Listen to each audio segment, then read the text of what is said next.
नमस्कार. तेजल्स हाऊसमध्ये तुम्हा सगळ्यांचं मनापासून स्वागत. आज सुट्टी आहे संडेमुळे आणि घरातल्यांना सगळ्यांना त्यांच्या त्यांच्या आवडीच्या गोष्टी खायच्या आहेत, म्हणून मी अगदी ताटभर आणि पोटभर जेवण तयार करणार आहे.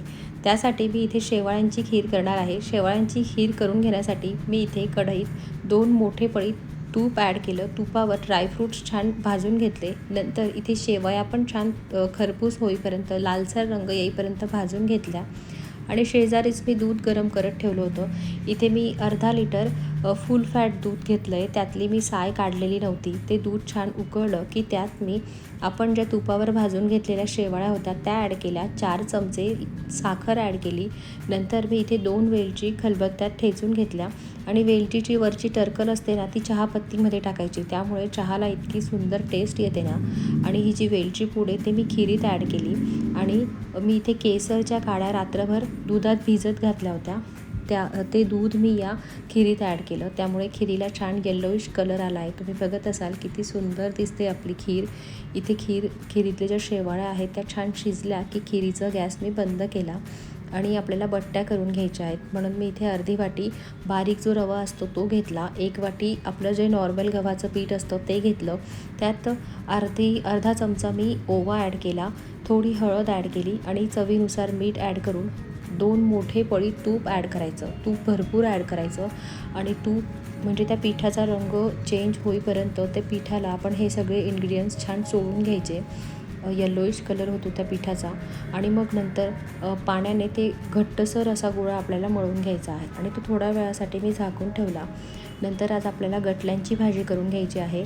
त्याचीही रेसिपी मी तुमच्यासोबत शेअर करेल, पण त्याच्यासाठी जे गटले आपण तयार करतो ते डाळीच्या पिठाचे असतात. म्हणून मी इथे 1 वाटी डाळीचं पीठ, त्यात थोडी हळद, 1 चमचा लाल तिखट घातलं आहे, थोडी कोथिंबीर आणि मीठ घातलं आहे. यात पण मी ओवा ॲड केला आहे आणि हे पीठ मळण्यासाठी अगदी थोडंच पाणी लागतं आणि खूप चिवट असतं. तुम्ही बघितलं असेल खाली ताटाला लगेच चिटकतं ते. आणि आता त्याचाही एक डो मळून घेतला आहे. आता बट्टींसाठी आपण जे पीठ मळून घेतलं होतं त्याचा एक डो घ्यायचा आणि आपण जशी नॉर्मल पोळी लाटतो ना तशी जाडसर पोळी आपल्याला लाटून घ्यायची आहे आणि त्याला थोडं तेल लावत असते मी आणि त्याचा रोल तयार करून या रोलचे कट करायचे आणि याच्या आपल्याला बट्ट्या तयार करायच्या. ते आता तुम्हाला दिसेलच कशा पद्धतीने करते. कोणी ना डायरेक्ट पिठाचेच गोळे तयार करून तसे बट्ट्या तयार करतात, पण मी अशा बट्ट्या तयार करते. त्यामुळे त्या बट्ट्या कट केल्यानंतर ना त्याचे असे वेगवेगळे लेयर्स दिसतात. अशा पद्धतीने डो तयार करते आणि मग ते लेयर्स पण छान तळल्यानंतर इतके छान क्रिस्पी लागतात ना. तुम्ही पण या पद्धतीने तुमच्या घरी बट्ट्या एकदा नक्कीच ट्राय करून बघा.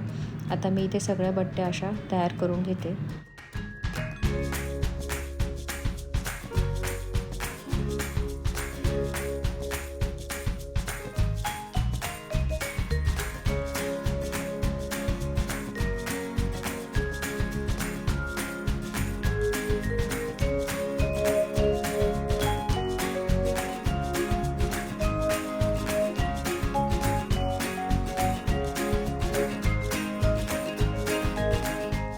डाळीचं पीठ ना थोडंसं चिवट असतं आणि ते पोळपाटला चिकटू नये म्हणून मी आधी सुरुवातीला पोळपाटला तेल लावलं आणि त्याचे आपल्याला असे रोल तयार करून घ्यायचे. तुम्ही शेंगुळे खाल्ले आहेत का? शेंगुळे जसे जाडसर असे हाताने रोल करतो ना तसेच आपल्याला मोठे मोठे असे रोल करून घ्यायचे आहेत. ते नंतर आपण कट करूच, पण जेव्हा आपण वाफवतो ना तेव्हा असे मोठे मोठे आपल्याला ते वाफवून घ्यायचे आहेत.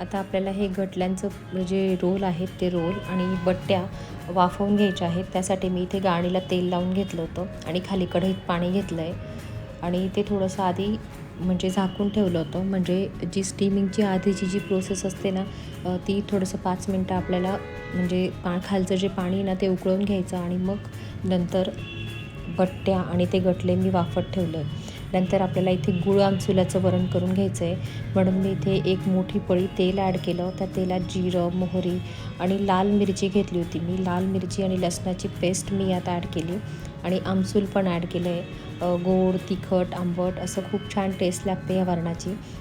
यात मी टोमॅटो पण ॲड केले आणि मी इथे तुरीची डाळ शिजवून घेतली होती. ती शिजलेली डाळ आपल्याला यात ॲड करायची आणि मीठ ॲड करायचं आणि गूळ पण ॲड करायचा. गुळामुळे ते जास्त आंबट लागत नाही आणि गोड, आंबट, तिखट अशी छान टेस्ट लागते.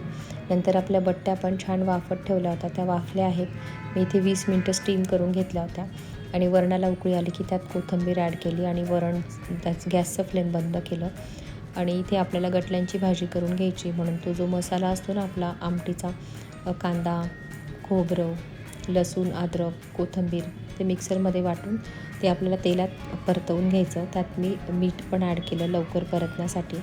आणि इथे आपल्या बट्ट्या स्टीम झाल्या होत्या आणि गटल्यांसाठी जे रोल होते ना आपण करून घेतलेले, ते असे कट करून घ्यायचे. ते आपल्याला भाजीत तळून टाकायचे आहेत. इथे आपली मसाला छान परतवून झाला. यात मसाले ॲड करायचे. मी इथे अर्धा चमचा गरम मसाला ॲड केला, 1 चमचा लाल तिखट ॲड केलं, थोडी हळद ॲड केली आणि आधीच मी मीठ ॲड केलेलं होतं मसाला लवकर परतण्यासाठी. तुम्ही बघत असाल मसाल्याला किती छान मस्त तेल सुटलं आहे. नंतर हे मसाले पण व्यवस्थित आपल्याला परतवून घ्यायचे तेल सुटेपर्यंत. आणि यात मग 1.5 ग्लास पाणी ॲड केलं मी आणि याला उकळी आली की यात आपल्याला तळलेले गटले ॲड करायचे आहेत. मी लगेच शेजारी इथे गटले पण छान मस्त क्रिस्पी होईपर्यंत तळून घ्यायचे. हे असे पण खाल्ले तरी इतके छान लागतात ना.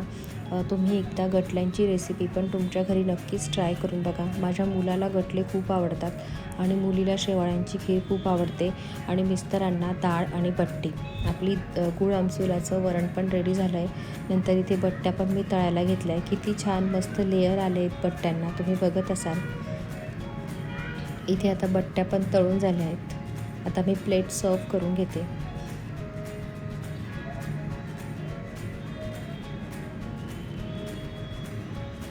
मस्त गरम गरम भात, गूळ आमसुलाचं वरण आणि गटल्यांची भाजी खूपच छान झाली होती.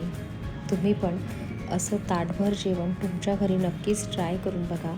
आणि हो, व्हिडिओ आवडला असेल तर लाईक आणि शेअर करायला विसरू नका आणि चॅनलला सबस्क्राईब केलं नसेल तर पटकन चॅनलला सबस्क्राईब करा. पुन्हा भेटूया अशाच एका मस्त रेसिपीसोबत. तोपर्यंत बाय.